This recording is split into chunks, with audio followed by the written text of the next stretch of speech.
Hello, welcome back to DriveDriverDriven. I'm Humble, and this is a pretty big moment. What you're watching now is we're getting the body ready to do pre-fit.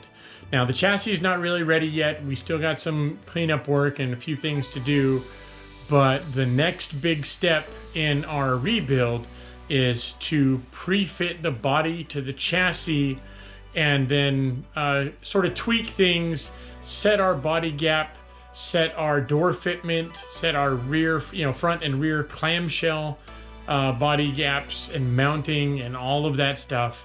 And this is probably going to be the most arduous part of the rebuild. What we're starting with is the center tub and marking out where the down tubes or the rear cage stays for the roll cage break through the rear bulkhead. That's all part of the center tub assembly, and when you get it from the factory, if you choose not to do the factory pre-fit, you will have to cut that rear bulkhead yourself. So it starts by us measuring the chassis and getting our chassis center, and then from the chassis center measuring how far out the down tubes are, or the rear cage stays are.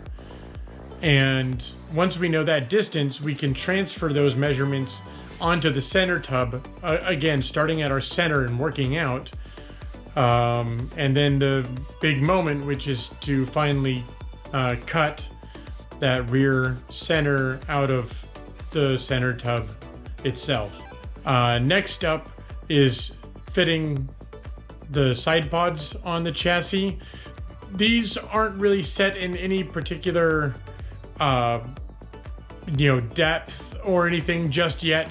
Their early position is dictated by the center tub, so right now they're just sort of hanging on the chassis. Once we get the center tub onto the chassis, to locate the side pods, you can see us try to wrestle them forward a little bit and wrestle the center tub forward. And again, just trying our best to get an early fitment, like at least get into the ballpark. There's going to be a lot of tweaking down the road over the coming days, but we just want to be close enough. Next up, it's really hard to see on camera because the rear clamshell was out in the garage, but what we had to do is drill the holes out for the rear clamshell and basically run a tap through the captured bolts that are in the rear clamshell, and then tap all the way through the fiberglass, because you run a bolt from the inside to the outside through a Heim joint. Then that's what the rear body pivots on, and I'll point that out later. But it took a little bit of effort to drill out the holes, and then I had to use a file to nail in that last little percentage, and then we could run the tap through. And once the tap was done, we could run a bolt finger tight through both sides, and then it was ready to try and test fit it on the car. When it came to test fitting the rear clamshell on the chassis, we found a couple problems, mainly on the driver's side. We could thread the bolt in one way, but we couldn't thread the bolt in the other way, and it felt like it was binding up. And so it took a couple of tries. We eventually got it through and got the rear clamshell mounted, but then we had to scoot the center tub forward again as far as we could get it to slide forward, and that gave us a little more room for the rear the rear clamshell to close. And then we tested the opening and closing of the rear clamshell. Again, nothing's really set in stone. It's just sort of resting in place. And again, we're just trying to get into the ballpark here. All right, so post time lapse, here we are. That's a really short gap in time, but we spent a fair chunk of the afternoon just getting that far. So let me spin the camera around and I can show you some of the bits that I was just talking about. Let's start up in the front. Some of the obvious problems are, if you look here, there's a huge gap on the body and the roll cage. And if we go around to the other side, that same gap is really tight. In fact, the body's almost touching the roll bar here. So the whole center tub needs to scoot this way, probably a ½ inch to an inch, to make that gap a little better. Another thing that's hard to see on camera is down here, this lower edge of the dash isn't going under the rail, the dash rail. And I'm not quite sure why that is yet, but it could have something to do with the fact that the center tub isn't centered in itself. And so I'm hoping that that'll all fall into place once this is a little happier. Up front, we need to scoot the whole center tub over. Not quite that much, but again, like maybe a ½ inch to an inch. So right here, our center tub is up against this chassis rail, and we have a bit of a gap here. But this side pod is also going to have to scoot that way, but it's tight against the chassis rail here. So again, these are all things that you have to adjust the center tub by adjusting the side pods, and then check your fit again, lather, rinse, and repeat. Coming onto the rear of the car, this side is actually not too bad. We can space the side pod out a little bit. In fact, there's a spacer that's supposed to be in there that is not right now. And our fitment isn't terrible. This is actually pretty close, just from bolting the rear clamshell on to what was effectively the old Evo body mounts. I haven't adjusted those yet, and this is just how it looks right out of the box. This side we need a little more help because there's a bigger gap here, there's a bigger gap here, and that just means that either the side pod needs to come up or the body needs to come down, as well as up here this will need to come down. And again, like to get this to drop, we have to pull this down a little bit. And yeah, it's just going to take some fiddling. And that's what the pre-fit is just fiddling all this little stuff here and there to get everything to fit like it should, like a production car. And then on the rear, so these are our bolts that I was talking about. On the passenger side, this one went in nice and easy, but this is the one on the driver's side. We actually just sent the bolt from the opposite side just so we could get the pivot pivot on the bolt, really. We were trying to send the bolt like you're supposed to from the inside out, and it kept binding, so that's something I'll have to figure out later. But otherwise, these mounts are positioned how they were on the Evo with the Evo pre-fit. I wasn't expecting that they would stay the same because, the fiberglass will move around and flex.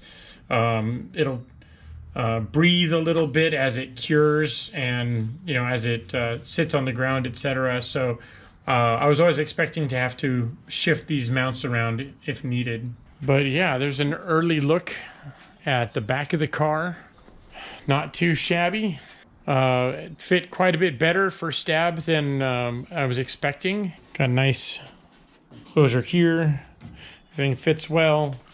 Pretty tight on our suspension, so we're going to have to clearance this a little bit better.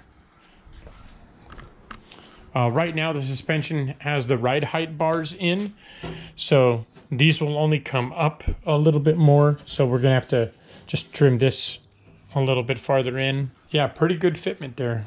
So next up, we're going to try and get the center tub scooted over a little bit, but we sort of have to pull it apart in order to adjust and sand down the areas that need to be clearanced.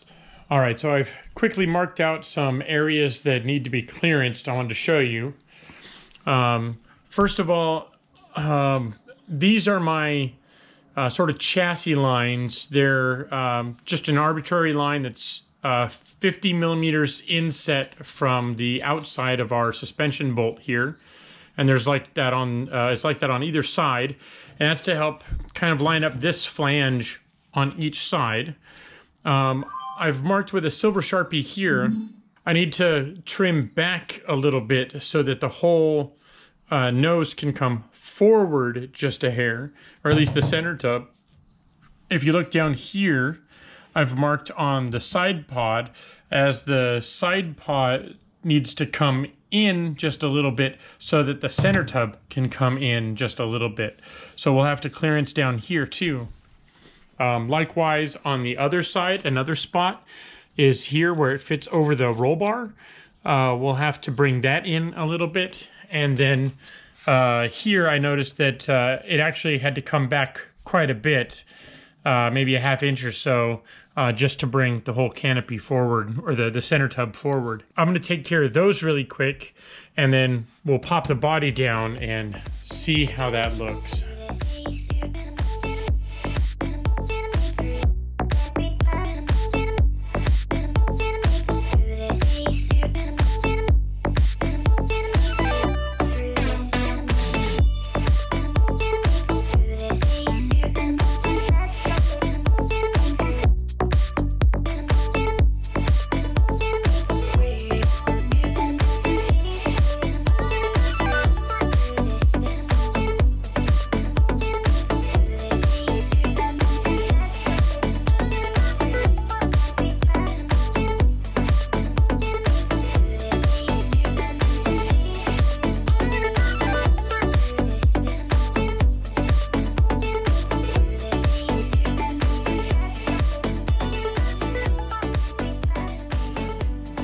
All right, I think this is going to be close enough that we can index what we have, at least as far as the center tub is concerned.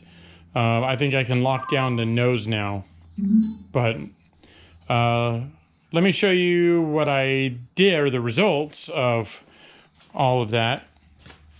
So we were able to get the center tub to come forward a little bit. I clearanced a little too much. I went all the way back to 60 mil from this forward edge. I really should have gone to like 50 or maybe even like 52 mil, and that would have been okay. But I just wanted to make sure that I had enough clearance. Over here, I just made it so both sides are even, and you can see pretty much gap is similar on either side, either way around. I'm actually pretty happy with how that looks. Same thing on this side. I went back 60 mil just because I based it on the driver's side. And again, if I did this over, I'd probably cut it back to like 52 mil or 53 mil from this edge, and that would have been perfect. Our little spot down here, I probably clearanced a little too much, but again, I wasn't sure how much room I'll need to pull this pod in or out. I still haven't test fit the wheel.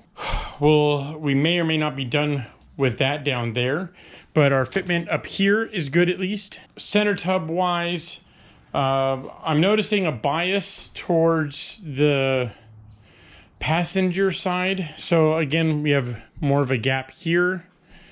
If we go around to the other side, it's a little bit tighter. It's better than it was before, but it's still really tight around the driver's side. I think that's just how it's going to end up, because again, the nose is centered now. So I think that's just the gap we're going to have. I won't really know until, again, we get the tires on and do some fitment, but it could be that the nose sits a little off center or just slightly towards the driver's side. You know, it's probably camera's blinded, but you know, from at least this perspective, it doesn't look too shabby. Moving on to the rear. Since the front and the nose has moved around a little bit, the rear has moved around because all the side pods, the center tub, that's all tied together. Clamshell probably needs to come back a little hair. The pivot on this side needs to come down a little bit. And this needs to be spaced out a little bit. Again, I have the spacers for that. On the passenger side, we're looking actually fairly decent. It could probably come down a little bit, but again, we're tight down here. But the gap up here, we need to do a little bit better on, and I think that's just the bolts for the rear pivot need to come back just a hair, and then this will be looking good. That's what we're going to do next. Is we're going to work on the rear pivots and see if we can't clean up these gaps a little bit, but not before we lock down our center tub and our side pods. And to do that, we're just going to drill and put some clecos up here in the corners to lock those down. Many tedious hours later, and I'm getting close. It really is a struggle. Let me show you a couple things here. So I've locked down the front. We've got it skin pinned up here. Inside of the center tub and the side pod, there's 2 bolts in here on either side, and that just clamps down this area. Likewise on the other side. If I open up the rear clamshell, there's 2 more bolts here, and then there's another set that go through this way, and that secures the back part of our side pods to the center tub. Now I've just put these ones in. It's a little hard to see, but there's a thin aluminum spacer in here. That's a requirement from the factory. It just spaces this up a little bit so we have proper fitment. Likewise, there's another set of spacers that go down here between this part and the chassis back here. And what that does is it spaces this part of the side pod in or out so that it matches the rear clamshell better. So you see we have a little bit of a gap. So we can put in a piece of aluminum flat stock and it spaces this out so it'll be nice and flush. I'm getting happier with the fitment here. It's not perfect, but we're getting close. Our gap up here could close a little bit more. The gap down here could close just a hair more. And then down here, we're actually looking fairly good for our gap.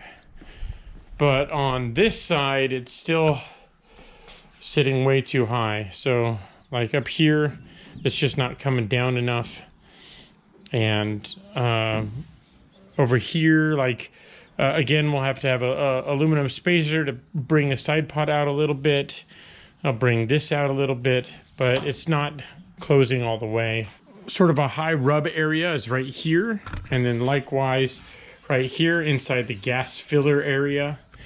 And once we're happier with the fitment, there's some rubber stoppers that will actually go in the clamshell up in here, up in this area. But if we bring it down, you can see we're coming down almost straight now. Our center line is lining up here pretty well. Our fitment to the center tub and the side pod here is good at least. And it's pretty good here as well. I haven't started on the doors yet because I wanted to get the rear clamshell in a better state. Because, you know, once the rear clamshell is done, I can lock everything down and then we can do the doors. For the most part, the center tub is as good as it's going to get. Again, the front's locked down. The center tub is locked to the side pods, both front and rear. So I'm sort of happy with the middle of the car. As I mentioned before, we'll get to the doors. And then the nose is going to be a whole nother ball game because there's multiple areas of adjustment to get the nose to sit right, so that it'll sit forward and back and then up and down. And a lot of that has to do with the position of the pivots that sit on the front of the car. Another area to help the rear fitment is you want to make sure that the center tub is clamped up against the body like it's riveted. So I've done that with these clamps on either side. That's to pull the bulkhead forward. And that just keeps it from flexing backwards in this area. Likewise, if I open this up, I've got clamps that pull the body up, and then clamps that pull the body up against the chassis here. And again, that helps get the side pod into the right location for all of our shut lines and everything. Going back here, earlier in the video you saw Kuiper helping me out shuffle the body around. We struggled to get the cut lines and mark our center line. So the center line on the chassis was easy enough. You go from basically the outrigger, which is down here, down in the corner, up to the center line here. Do that on each side with an arc, and that'll mark your center line on the chassis. That's great and all, but finding the center line of the center tub is much harder, because we noticed that there was a difference in this width on this side and the same on the other side, and what would look centered visually was not centered with measurement. So we spent a lot of the time trying to get this center line perfect, and you can see we didn't even get it perfect on the right try, or the first try. We did get there eventually. We got our holes cut. I used a 2-inch hole saw, which is a little bit on the large side for this tubing here, but we'll be able to seal this gap up nice with some sealant and some other stuff down the road, and I'll show you guys a good way to seal these up nice and tight. Our measurements were spot on, so the center tub is centered on the chassis. Our chassis is all centered up nice. There's a few weird bits still. So I mentioned this earlier, this gap here. It's still larger on the passenger side than the driver's side. That's just how it's going to be, because the center tub is centered on the chassis. That's just down to chassis manufacturer. I'm gonna chalk it up to that. So it's centered in the front, centered in the back. It's as middle can get. So again, huge thanks to Kuiper for helping with these measurements early on, getting the body and everything set up on the chassis. We'll get to the nose and getting that set up in a little bit. Like I said, that's a whole nother ballpark because of all of the adjustability with the nose. With the rear clamshell, it's already quite a hassle, and like I said, I've spent a couple hours on it now, just trying to get it close, and if at all possible, I want to get it as close to perfect as we can. I do recommend getting the body pre-fit done at the factory. It's not really a listed option when you go to purchase the car. It's something offered later on. I believe it was around $3,500 US. It may differ now. It may differ based on exchange rates, but it is worth every penny. I would say, based on the effort that I have, huge shout out to the guys at the factory who've helped me out thus far. I thought this was going to be a daunting task, and Jeff was able to take me through some of the early steps, and I know I'm going to ping him later about some of the difficulty in getting the rear clamshell set up. So again, the build process for the Ultima on the site takes you through a lot of this, and they've done a great job of explaining on how to initially set up and adjust everything. I recommend getting the pre-fit done by the factory, so basically it's all ready to go once you get your car, but it's not insurmountable doing it on your own. I would just say it's much easier to have the factory do it. Next time around, we're going to keep on the body pre-fit, maybe get into the doors, try to finish up the rear. I don't know if we'll get into the nose just yet. We still have quite a bit ahead of us just with the doors. So thank you for sticking around, and I'll see you guys next time.